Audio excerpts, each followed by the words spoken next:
Okay, this here is going to be my review of the S&P 500. Today was June 20th. Didn't really expect much of a sell-off today, but apparently that was the case.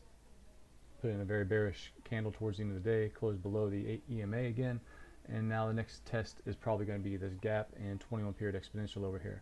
I did take a few trades here, got in one lot of 244 calls, I believe it was, right here. Took a small loss when it failed.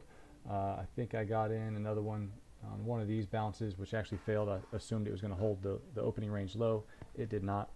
Later on in the day, I also took a 243.5 call in this area here. Ended up making a little bit of profit on that one. Overall, ended up being a flat day for the S&P 500 for me. But tomorrow is another day, so let's see what we might have going forward. Here on the daily chart, we're still well within this range of last Friday's sell-off. Just a wide range bar, 242 to 245.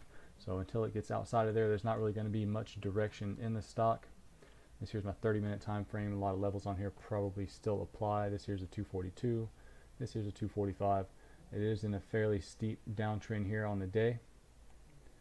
So I will be looking for some support to possibly come in down here around this 242 to 242.5 level right in here. Well, I guess 242.60 to 242.40. Which does coincide with the 21 period exponential, so that's going to be a level of importance for me. I'm going to go ahead and slide this little price level up there. I'm going to move this down. So we'll still be looking for support entry. Looks like it's got a little bit of bearish strength behind it, just with the distance of the move that the bears were able to reclaim today. Could simply end up being just a gap fill and a bounce there.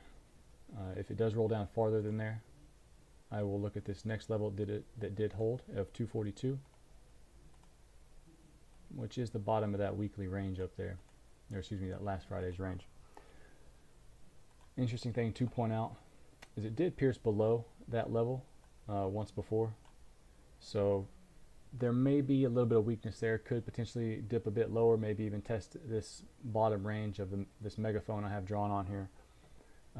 If that occurs, I'll just simply wait a little bit longer. But right now the market is still strong, still very bullish. It's just simply consolidating, doing one of its patterns that it does at the top of a move. If we do get a pullback, it's just time to sit and wait. So overall, still bullish on the market. We'll just have to wait and see what the market does on open tomorrow.